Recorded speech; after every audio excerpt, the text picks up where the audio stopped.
The notification lit up my phone with a soft, indifferent chime, the kind that usually announces a weather update or a pharmacy reminder. But this message was from my son, David. It contained only 10 words, but they were sharp enough to shatter the 68 years of my life into a million pieces. You're not invited to the wedding. Tiffany doesn't want you there. I read the words once, then twice. The air left my lungs in a silent rush, leaving a hollow ache in my chest. I was sitting in my favorite armchair in the sunroom, overlooking the garden I'd spent 3 decades cultivating. The antique porcelain teacup I was holding, a family heirloom from my own mother, suddenly felt impossibly heavy, its delicate pattern blurring before my eyes. The scent of the sweetgrass roses I'd cut this morning, usually a source of simple joy, now smelled like decay. My son, my only child, the boy for whom I had sacrificed everything, had just erased me from the most important day of his life. The cruelest irony, the one that twisted the knife, was a secret only I held. The wedding he thought was being funded by some faceless trust fund angel was in fact my gift to him. Every single dollar. The historic Charleston venue, the couture dress Tiffany had gushed about for weeks, the 5-course meal for 200 guests. It was all financed by me, Eleanor Vance, the woman his fiancé deemed too simple, too old-fashioned, too embarrassing to be seen with. I thought back to the last time Tiffany had visited. She'd walked through my home, a place filled with memories and love, with the clinical eye of a real estate agent about to condemn a property. She'd pointed to the sterling silver candlesticks on the mantelpiece, a wedding gift to me and my late husband, Robert. "Those are a bit dated, don't you think, David?" she'd murmured, loud enough for me to hear. "Our home will be much more modern. Clean lines." David, my David, had just squeezed her hand and smiled. "Whatever you want, honey." He didn't defend his father's memory. He didn't defend me. He simply erased his past to make room for her future. That was the first cut, a small wound that I had tried to ignore. I told myself she was young, that her ambition was just a different form of passion. I told myself my son was just in love. But this text message wasn't a cut. It was an execution. A cold clarity began to settle over the shock. I'd seen the bank statements for their joint account. I knew what they could afford. A backyard barbecue, perhaps. Not the grand ballroom at the Planters Inn, a venue so exclusive it was booked years in advance. I had secured it with a single phone call, leveraging a friendship with the owner that went back to before David was even born. Tiffany, with her obsession for status, had no idea that the power she craved belonged to the very woman she was casting aside. She saw a quiet widow in a modest Charleston house. She failed to see the architect of her entire fantasy life. My story isn't just mine, is it? It's a story many of you might recognize in your own families. If you want to see how this story unfolds and become a part of the justice that I knew had to be served, make sure you subscribe. You won't want to miss what I did next. The shock began to recede, replaced by something cold and clear, an iciness I hadn't felt since Robert passed away, leaving me alone to navigate the world. But he had taught me more than just how to tend roses. He had taught me how to be strong. I stood up, the teacup now steady in my hand, and walked to my late husband's study. I didn't cry. I didn't rage. I pulled out a black leather-bound ledger, a pen, and made a phone call. The call wasn't to my son. It was to my lawyer. My opening words were simple and calm. "Charles," I said, "we need to liquidate the Angel Fund. Immediately."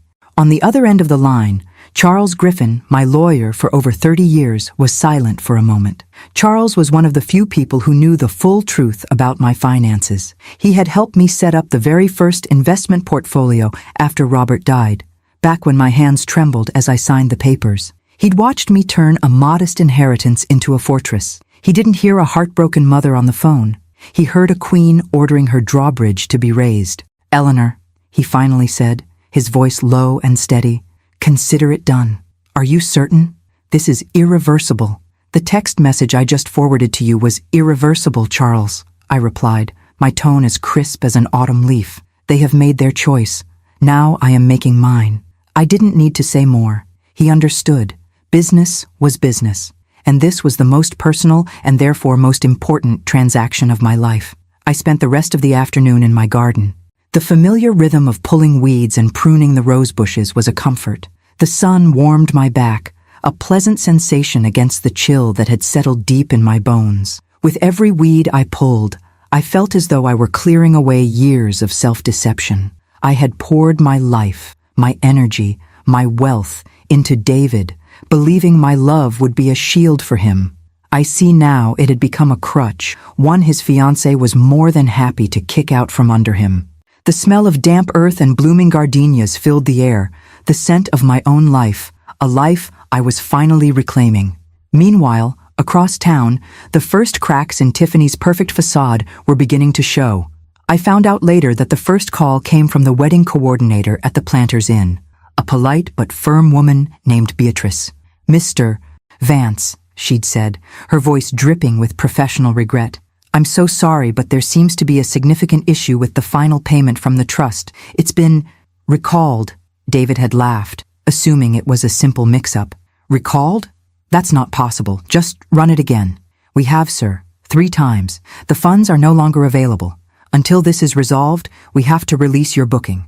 We have a waiting list, you understand." Tiffany, who had been listening on speakerphone, snatched the device from his hand. "What do you mean, release the booking? Do you know who I am?" Her voice was shrill, the carefully curated sweetness gone. Beatrice, unimpressed, had simply reiterated the hotel's policy and hung up. Panic set in.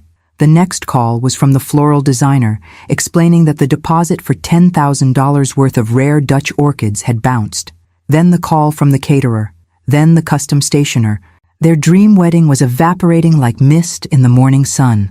Tiffany was pacing their modern, minimalist apartment, an apartment I had co-signed for, her face a mask of fury. "This is a nightmare, David. A complete and utter nightmare. You promised me. You promised this would be perfect," she screamed, her voice echoing off the cold concrete walls. "This is your family's fault. I bet your mother has something to do with this, with her cheap, tacky life." David, pale and sweating, kept repeating, "I'll fix it, honey. I'll fix it." But he had no idea how. He had spent his entire adult life cushioned by a soft, invisible safety net, never realizing it was woven by the hands he had just pushed away. Before this story goes any further, I want to invite you to a place where you can get exclusive stories like this one without any ads, delivered right to your phone. You don't even need internet to watch. Just go to the first pinned comment to join our private group. Desperate, out of options, and with Tiffany's accusations ringing in his ears, David finally did the only thing he knew how to do when his world fell apart. He scrolled through his contacts, past the name Tiffany with its heart emoji, past his fancy new friends, and stopped on a name he hadn't dialed in weeks. Mom. The phone began to ring, its sound cutting through the serene quiet of my study, where I sat watching the sun set over my garden. I looked at the screen, at my son's name glowing there, and for the first time in a very long time, I smiled.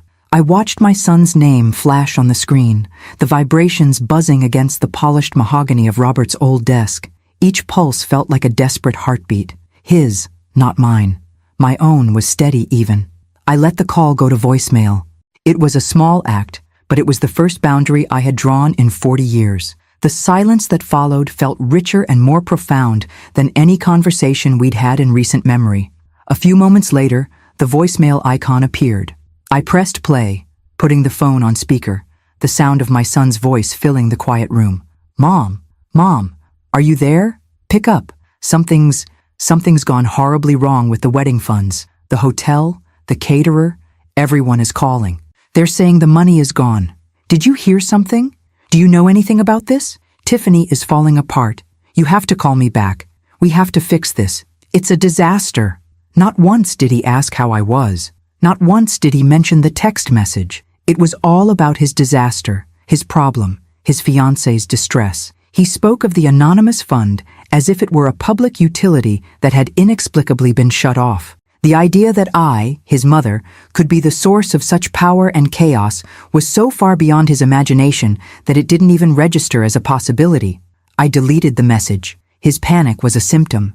The disease was a lifetime of entitlement, and I was the one who had enabled it. No more. Instead of calling him back, I went to the kitchen. I decided to make myself she-crab soup, a Charleston classic Robert had adored. The process was a meditation, sautéing the mirepoix, whisking the cream, delicately folding in the fresh crab meat.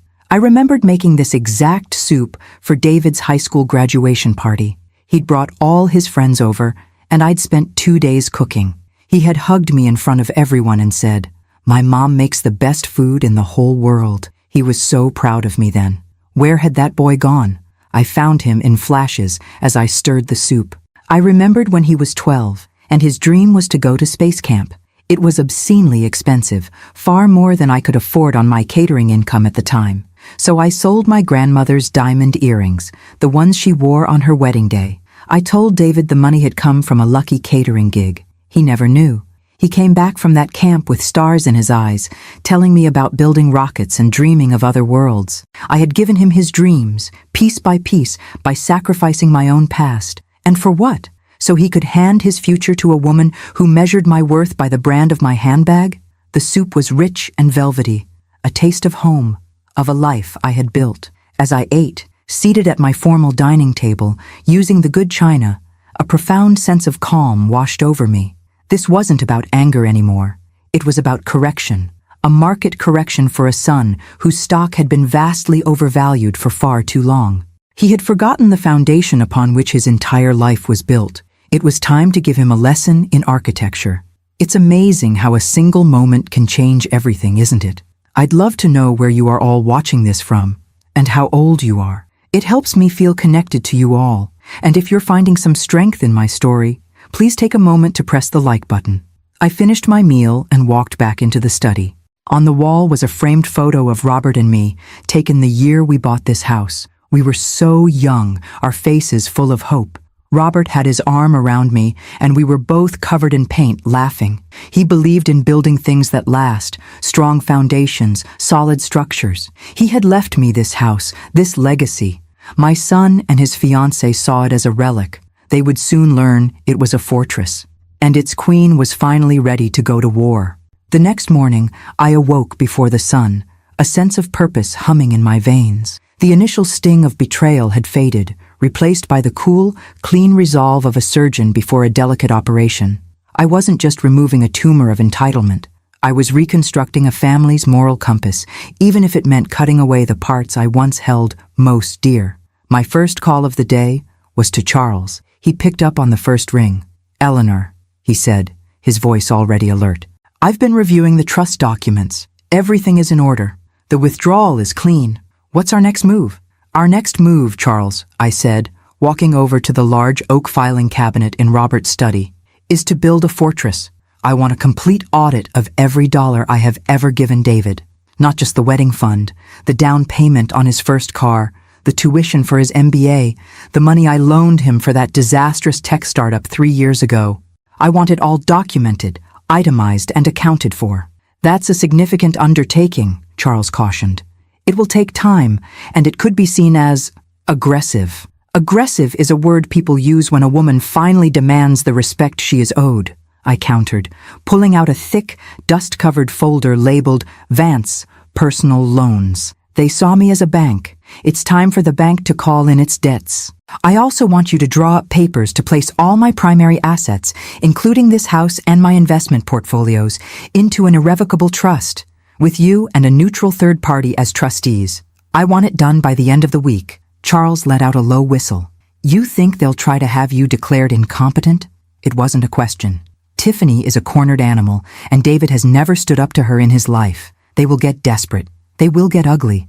I, however, will be prepared. After the call, I spent hours poring over 2 decades of financial records. It was a painful archaeological dig into my own life. Each bank statement, each canceled check, was a fossil of a sacrifice I had willingly made. Here was the $20,000 wire transfer for his business school deposit, sent just 3 months after I had to sell Robert's beloved sailboat to stay afloat. Here were the receipts for the designer suits I bought him for his first job interviews, while I was still wearing a winter coat that was 10 years old. The deeper I dug, the clearer the pattern became. It wasn't just that I gave, it was that he, and later they, took. There were the recurring credit card bills I'd paid off, filled with charges for lavish dinners and weekend getaways. The casual requests for a little help with the rent on their expensive apartment, always framed as a temporary setback. I had mistaken my son's dependency for affection. I had funded his lifestyle, believing I was funding his happiness. The truth, laid bare in black and white, was that I had been funding his weakness. My phone buzzed again. Another voicemail from David. His voice was different this time. The panic was gone, replaced by an angry, entitled edge. "Mom, I don't know what kind of game you're playing, but it's not funny. Tiffany is crying her eyes out. This was supposed to be the happiest time of our lives, and you've ruined it. All because you weren't the center of attention. I'm coming over. We are going to talk about this, and you are going to fix it. I mean it." I deleted the message without a flicker of emotion.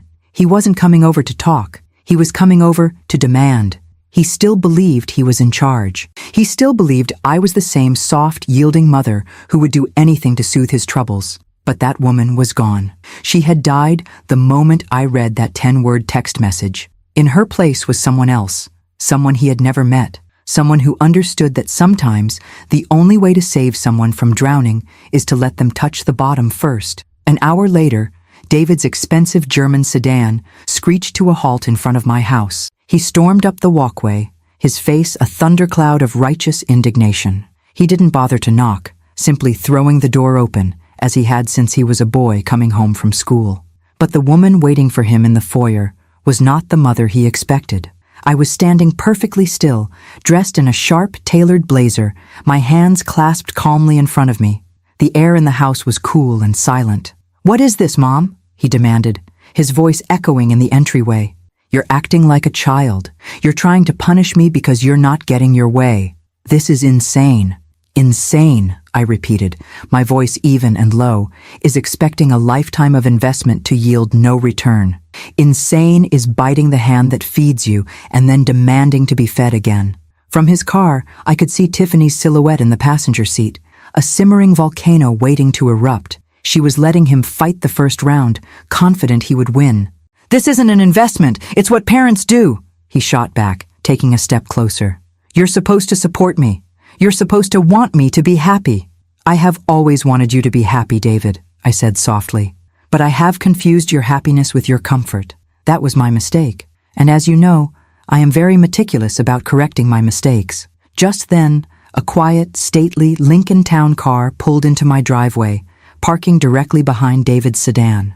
Charles Griffin stepped out of the driver's side. From the passenger side emerged a woman who looked to be in her late 30s. She was sharp, dressed in a steel gray suit, her dark hair pulled back in a severe bun. She carried a leather briefcase and moved with an air of unshakable confidence. This was Isabella Rossi, the forensic accountant Charles had recommended, my new secret weapon. David watched them approach, his angry momentum faltering. He looked from Charles's grim face to the unfamiliar woman's piercing eyes, and a flicker of uncertainty crossed his features. This was no longer a simple family argument. He was outnumbered. "David," I said, my tone now formal, "this is my legal counsel, Charles Griffin, whom you know, and this is Ms. Rossi. She is a forensic accountant I have retained to conduct a full audit of the Vance family estate." The color drained from David's face. "An audit? What are you talking about? What estate?"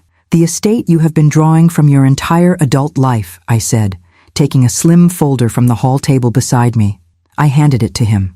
"Before we can discuss any new financial ventures, such as a wedding, we must first reconcile all outstanding debts. This document contains a preliminary summary. I believe you will find the figures illuminating." He opened the folder. His eyes scanned the first page, then the second. I saw his hands begin to tremble as he absorbed the sheer scale of it all, the MBA tuition, the car, the failed business, the credit card bailouts. The sum total was a number he couldn't possibly comprehend, a debt he could never repay.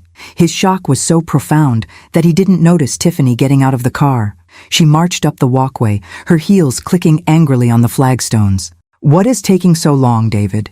Did you fix it?" She stopped dead when she saw the assembly on the porch, her eyes narrowing with suspicion. "Who are these people? Are you trying to intimidate us?" She snarled at me. I ignored her completely, my gaze fixed on my son. He looked up from the papers, his eyes wide with a dawning horror. He looked utterly lost, like a boy who had just learned the monster under his bed was real. "Your fiancé seems to have some questions," I said, my voice cutting through the tension. Perhaps you should start by explaining to her that this house, which she finds so dated, will be used as collateral against your first repayment. Charles has all the necessary paperwork. I then turned to my team. Charles, Ms. Rossi, shall we go inside? We have work to do. I walked back into my house, leaving him on the porch, holding the evidence of his life's true cost, a bill he had never expected to pay. The heavy oak door closed behind me with a soft, definitive click, leaving David and Tiffany standing on the porch in the sudden, suffocating silence. Inside, the house felt like a command center. Ms. Rossi, ever the professional, immediately set up her laptop on the dining room table, her fingers flying across the keyboard as she began cross-referencing the files I had given her. Charles stood by the window, discreetly observing the scene unfolding outside. Tiffany was the first to break. Her carefully constructed mask of sophistication shattered, revealing the raw, grasping greed beneath. "This is a joke!" she shrieked, snatching the folder from David's limp hands. Her eyes blazed as she scanned the numbers. "She can't do this. This is illegal. It's extortion." David, still pale, finally found his voice, but it was weak, uncertain. "Tiffany, calm down. Let's just think for a minute." "Think? I'll tell you what I think," she spat, turning on him. "I think your mother is a manipulative, vindictive old witch who is trying to ruin our lives because she's jealous. She can't stand that you love me more than you love her. And you're just letting her walk all over you like always." It was a tantrum of epic proportions, a full-blown meltdown right on my manicured lawn. I almost felt a sliver of pity for her. She was like a child who had been given the keys to a candy store, only to have them snatched away just as her pockets were full. She had built her entire identity on a foundation of money that was never hers, and now that foundation was crumbling to dust beneath her feet. Charles turned from the window. "She's losing control," he murmured, a note of satisfaction in his voice. "People like her always do. They can't stand the loss of power." Tiffany's tirade escalated. She began to make threats, her voice rising in pitch. "I'll get my own lawyer. We'll sue her. We'll tell everyone she's lost her mind. We'll have her declared incompetent. A judge will see what she's doing." It was the moment I had been waiting for. The threat I knew was coming. Charles caught my eye and gave a subtle, almost imperceptible nod. My prediction had been perfect. My preparations were justified. As if on cue, another car pulled up to the curb. Not a luxury sedan, but a modest, well-maintained station wagon. A woman in her late 50s with kind eyes and work-worn hands stepped out. It was Maria, who had been my head chef at the catering company for 15 years before I retired. She was holding a small basket covered with a checkered cloth. She had heard I was feeling unwell, a little white lie I'd told a mutual friend, and had brought me homemade soup. Maria took in the scene on my porch with a single sweeping glance. Tiffany's rage, David's paralysis, and the cold authority of my legal team visible through the window. She walked past them without a word, her expression one of quiet disapproval, and knocked softly on my door. I opened it myself. "Maria," I said, my voice warm with genuine affection. "What a lovely surprise." "Eleanor," she said, handing me the basket. I was worried. It seems my worrying was justified, though not for the reasons I thought. Her gaze flickered back towards the drama on the lawn. Some people have no respect for their elders, for the people who gave them everything. Her words, spoken with such simple, heartfelt conviction, were more powerful than any legal document. They were a testament to a life built on loyalty and mutual respect, not transactions. It was a language Tiffany would never understand. The sight of this simple act of loyalty seemed to break something in David. He looked at Maria, at the soup basket, and then at me, and for the first time, a flicker of shame appeared in his eyes. He was seeing me not through Tiffany's lens of contempt, but through the eyes of someone who truly knew me. The image was clearly not aligning. If this story is resonating with you, please share it with someone who needs to hear it. And don't forget to subscribe so you don't miss the moment the tables truly turn. Tiffany, however, saw Maria's presence as an insult. "Oh, look," she sneered. "The hired help is here to defend you. How sweet." She finally turned and stormed back to the car, slamming the door so hard the windows rattled. "Fix this, David," she screamed through the closed glass, "or I'm gone." He was left standing alone on the walkway, caught between two worlds. The world of his past, represented by a simple bowl of soup, and the world of his future, screaming at him from inside a luxury car he now realized he couldn't afford. He looked at me, his eyes pleading. "Mom," he whispered, the single word hanging in the air, heavy with a lifetime of unspoken truths. I looked at my son, standing on the threshold between his past and his catastrophic present, and for a fleeting moment, I saw the little boy who used to scrape his knee and run to me for comfort. That boy was gone. In his place stood a man hollowed out by his own choices. I ignored his whispered plea. My attention was on the woman who had shown me loyalty when my own flesh and blood had shown me none. "Maria, please come in," I said, opening the door wider. "Let me warm this up for you. You shouldn't have gone to all this trouble." "It is never trouble to care for family, Eleanor," she said, her eyes sending a clear message that family was not always defined by blood. I led her into the kitchen, leaving David standing alone on the porch, a ghost at a feast he was no longer invited to. From the kitchen, I could hear the muffled sounds of Charles and Ms. Rossi working in the dining room, the soft rustle of papers, a low murmur of conversation. Their presence was a steady hum of power, the engine room of my new reality. Outside, another sound began to intrude, the impatient bleating of a car horn. Tiffany had lost her patience. David, startled back into action, scurried back to the car like a servant answering a bell. Through the kitchen window, I had a perfect view of the ensuing drama. Tiffany's hands were flying, her face contorted with rage. David was gesturing wildly, trying to placate her, his posture one of complete submission. He was a puppet, and she was pulling every string. After a few tense minutes, he got out of the car and walked back to my front door, his shoulders slumped, his face set with a new, desperate resolve. He knocked this time. I opened it, my expression unreadable. "Mom," he began, his voice taking on a tone of rehearsed sincerity. It was the voice he used when he wanted something he knew he didn't deserve. "This has gone too far. You're tearing this family apart. Don't you want to be a grandmother? Don't you want to see your grandchildren?" He paused for dramatic effect, then delivered the line he thought was his trump card. "Tiffany is pregnant." The lie hung in the air between us, cheap and transparent. He really thought it would work. He thought a phantom grandchild could erase years of disrespect and a betrayal that had cut me to the soul. He was playing a game of checkers, not realizing I had been playing chess his entire life. I felt a wave of pity for him, so profound it almost hurt. He wasn't just my son. He was a stranger I had funded for 40 years. "Oh, David," I said, and my voice was laced with a sorrow that had nothing to do with his manufactured drama. "When I hired Ms. Rossi to conduct the financial audit, I also took the liberty of retaining a private investigator. I've had a team watching you and Tiffany for 2 weeks." His face froze. The fake sincerity evaporated, replaced by raw, primal fear. "Your fiancé did have an appointment last Tuesday," I continued, my voice calm and surgical. "But it wasn't with an OB-GYN. It was with a divorce attorney, one of the best in Charleston. They were discussing asset division and the strength of pre-nuptial agreements. She wasn't planning for a nursery, David. She was planning her exit strategy." The color drained from his face, leaving behind a sickly gray pallor. He looked like he had been struck by lightning. "She isn't pregnant with your child," I finished, letting each word land with the weight of a coffin nail. "She's pregnant with a plan that you, my son, were merely a stepping stone for. It seems we have both been funding her dreams. The only difference is, I can afford to cut my losses. I shared a lot of my journey with you. Sharing your own story can be powerful too. If my story inspires you, share it with just one person who needs to see that it's never too late to reclaim your power.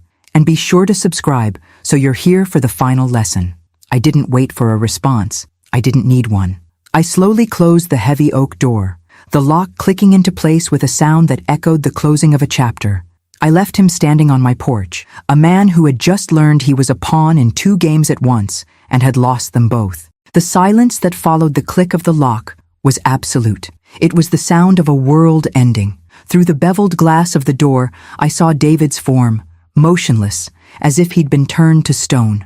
The truth had finally landed, not as a sharp blow, but as a slow-acting poison, paralyzing him from the inside out. He stood there for a full minute, a man stripped bare of all his illusions, Inside, Maria looked at me, her eyes filled with a deep, knowing sadness. "It is a hard thing to watch a child fall, Eleanor," she said softly. "It is harder to watch him refuse to stand on his own 2 feet," I replied, my voice steady. I led her into the living room, away from the front of the house. I had no interest in watching the inevitable, ugly implosion. The seeds were sown, the harvest was theirs to reap, but we heard it anyway. A car door slamming open. Tiffany's voice, no longer just shrill but laced with pure venom, cut through the quiet afternoon air. "What did she say to you?" "David, don't you dare walk away from me." "What was that about a private investigator?" David's reply was lost, a low, broken mumble. Then we heard the unmistakable sound of a slap, sharp and vicious. It was followed by a torrent of abuse from Tiffany, a litany of insults and accusations. She was calling him weak, a mama's boy, a failure. She was dissecting his character with the same ruthless efficiency she had once applied to planning their wedding menu. She was not just leaving him, she was scorching the earth behind her. Finally, the screech of tires peeling away from the curb, a sound that signaled the end of their toxic union. Charles walked into the living room, holding a single sheet of paper. "Ms. Rossi has the preliminary numbers," he announced, his face impassive. "The amount of money Tiffany has spent in the last 6 months alone on personal luxury goods, charged to credit cards you ultimately paid off, is staggering. Designer bags, shoes, spa treatments. She was building a new life on your dime long before she planned on building one with your son." He handed me the paper. The number at the bottom was obscene. It wasn't just the cost of a wedding, it was the cost of my blindness. I looked at the figure, not with anger, but with a strange sense of liberation. This was the price of my freedom. I had paid it in full. "Charles," I said, folding the paper neatly and placing it on the table, "I want to pivot. The audit will continue, of course. Debts will be settled. But my focus has changed. I want to start building." "Building?" he asked, a curious brow raised. "My husband, Robert, always wanted to establish a scholarship for promising young architecture students here in Charleston. He believed in creating things that were both beautiful and functional, things that would stand the test of time. He believed in legacy." I paused, looking at the portrait of him on the mantel. "This money," I said, tapping the folded paper, "this monument to vanity and greed, we are going to transform it. We are going to create the Vance Foundation. It will fund the dreams of young people who want to build, not just take." A slow smile spread across Charles's face. "Now that, Eleanor," he said, "is a legacy. That is how you win." That evening, after Maria and my legal team had departed, I sat in my quiet study, the house finally feeling like my own again. There was no joy in my son's pain, no triumph in Tiffany's downfall. There was only the quiet satisfaction of a balance sheet being corrected. I had spent a lifetime building a fortune in secret, not for power, but for security, the security of my son. I see now that true security isn't a wall of money, it's a foundation of character. David's was built on sand. My phone rang. It was an unknown number. I hesitated, then answered. "Is this Eleanor Vance?" a young professional voice asked. "It is. My name is Susan Miller. I'm a reporter with the Charleston Gazette. I've just received a rather unusual tip. It's about the cancellation of a very high-profile wedding and a story about a secret benefactor. I was hoping you might be willing to comment." I leaned back in my chair, a genuine smile touching my lips for the first time all day. The public climax I had envisioned was no longer necessary. The consequences were rolling out on their own, faster and more thoroughly than I could have planned. "Ms. Miller," I said, my voice clear and strong, "I believe I have a much better story for you. It's about a new foundation, a husband's legacy, and the beautiful things that can be built when you clear away the rubble." The next morning, the story broke. It was the front-page feature of the Charleston Gazette's lifestyle section, complete with a tasteful file photo of me and Robert from a charity gala years ago. The headline was a masterpiece of journalistic elegance, from betrayal to beneficence. Local widow turns private pain into public promise. Susan Miller had written the story with extraordinary skill. It was never explicitly stated that David had uninvited me. Instead, it spoke of a deeply personal family matter that had prompted me to reevaluate my philanthropic priorities. It detailed the sudden cancellation of a lavish wedding, funded by a mysterious benefactor, and juxtaposed it against the announcement of the Vance Foundation. The article painted me not as a scorned mother, but as a formidable matriarch in the grand Charleston tradition, a woman of quiet strength, immense dignity, and hidden financial power, who had decided to invest in her community's future rather than in a fleeting celebration. The story was devastatingly effective. It didn't need to sling mud.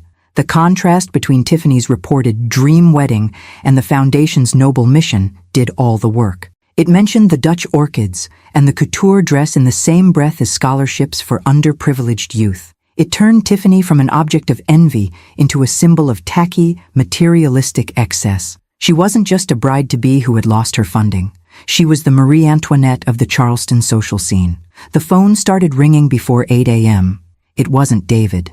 It was people I hadn't spoken to in years, old friends of Robert's, pillars of the community, heads of local charities. They weren't calling to offer condolences. They were calling to offer congratulations and support. By noon, Charles informed me that 3 prominent local families had already pledged significant donations to the Vance Foundation. They wanted to be associated with my name, with my story. I had become a symbol of integrity. The fallout for David and Tiffany was swift and brutal. I heard from Maria, whose network of friends in the service industry heard everything, that Tiffany had been effectively excommunicated. Her friends stopped answering her calls. The boutique where she'd ordered her dress allegedly leaked details of her diva-like behavior. She had built a world based on appearances, and overnight, her appearance was ruined. For David, the consequences were more profound. His firm, a conservative wealth management group, was deeply image-conscious. The story of his family's implosion, implying a son who would cast aside his own mother for a fiancé's extravagant tastes, was not the kind of publicity they appreciated. Charles later informed me that David had been encouraged to take an indefinite leave of absence to handle his personal affairs. He had lost his fiancée, his wedding, his mother's money, and now his career, all in the span of 48 hours. He had hit the bottom I knew he had to find. 2 days later, I held the first preliminary meeting for the Vance Foundation in my home. The dining room table, where Ms. Rossi had recently dissected my family's finances, was now filled with Charleston's brightest minds, the dean of the university's architecture school, a celebrated Gullah artist, and a retired judge known for his work with at-risk youth. They didn't see a simple old woman. They saw a peer. They saw a leader. As I outlined my vision, using Robert's old notes and my own fierce determination, I felt a sense of purpose so pure it was almost dizzying.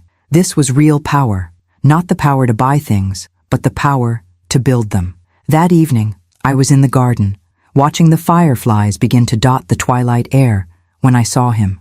David was standing at the edge of my property, just beyond the rose bushes, looking towards the house. He was thinner, his expensive suit rumpled. He didn't approach the door. He just stood there, watching the lights in my house, a shipwrecked sailor staring at a lighthouse he knew he couldn't reach. He was holding a copy of the newspaper. I didn't go out. I didn't call to him. The next move had to be his, and it couldn't be a demand or a plea. It had to be an act of true repentance. I turned away from the window, leaving him alone in the growing dark. 6 months later, the air in the grand ballroom of the Charleston Museum was buzzing, not with the frantic energy of a wedding, but with the quiet, powerful hum of purpose. It was the official launch gala for the Vance Foundation. I stood near the podium, not as an unseen benefactor, but as its founder and chairwoman. The room was filled with the city's most influential people, but my focus was on the 5 young, bright-eyed students standing beside me, the first ever recipients of the Robert Vance Memorial Scholarship. They were the future. They were my legacy. I saw him slip into the back of the room, almost unnoticed. David. He was wearing a simple, off-the-rack suit that hung loosely on his thinner frame. The arrogance was gone, replaced by a quiet humility I had never seen in him. He made no move to approach me, simply stood by the entrance, watching, his eyes filled with a profound and heavy sorrow. He was no longer the entitled man-child who had sent that text. He was just a man who had lost everything and was finally beginning to understand why. Before I share the final lesson I taught my son that night, I want to invite you one last time to our private group. It's a place for exclusive stories like this, with no ads, right on your phone, even without internet. The link is in the first pinned comment. It would mean the world to have you there. Later, as the event was winding down, he found me in a quiet alcove overlooking the museum's gardens. "Mom," he began, his voice barely a whisper. "David," I acknowledged, my tone polite but distant. "The foundation. It's incredible," he said, gesturing vaguely at the room. "What you've done, what Dad would have wanted." He finally met my eyes. "I'm sorry. I know those words are not enough. I know they mean nothing after everything. But I am sorry. For my weakness, for my cruelty, for not seeing you." I listened, giving him the respect of my silence. The apology was real. I could see it in the lines of exhaustion around his eyes, in the way he held himself, as if bracing for a blow he knew he deserved. "I was wrong," he continued, his voice cracking. "I let Tiffany convince me that your love was a chain, when all along it was a safety net. I cut it, and I fell. I deserved to." He told me then that Tiffany had left him the day after our last confrontation. She had tried to sue him for emotional distress and a portion of his expected inheritance, but her case was laughed out of court when my lawyers revealed the findings of the private investigator. She left town with nothing but the designer clothes on her back, clothes I had paid for. "Sorrow is a start, David," I finally said, "but it is not a solution. You didn't just break my heart, you broke my trust. A heart can mend. Trust has to be rebuilt, brick by painful brick, and it's not my job to build it for you. It's yours." He nodded, accepting my words without argument. "I know. I got a job. A real one. It's an entry-level position at a small construction firm. I'm starting from the bottom." A faint, sad smile touched his lips. "I'm finally building something myself." It was the first time in his life he had spoken a sentence that made me proud. I didn't offer him a hug. I didn't invite him to Sunday dinner. It was too soon for that. I simply said, "That is a good place to start." I turned and walked away, back to my guests, back to my new life. The path to redemption was his to walk alone. Perhaps one day it would lead him back to me. Perhaps not. My peace was no longer dependent on his journey. My real family was in that room now. The students whose futures I was helping to build, the community I was strengthening, the legacy of my husband I was honoring. I had found my true purpose, not as a mother cleaning up her son's messes, but as the architect of my own destiny. If this story moved you, please share it with someone who needs a reminder of their own strength.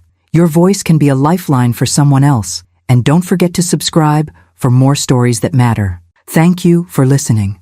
My greatest victory wasn't in the lesson I taught my son, but in the one I taught myself. My worth was never up for his approval. It was always and irrevocably my own.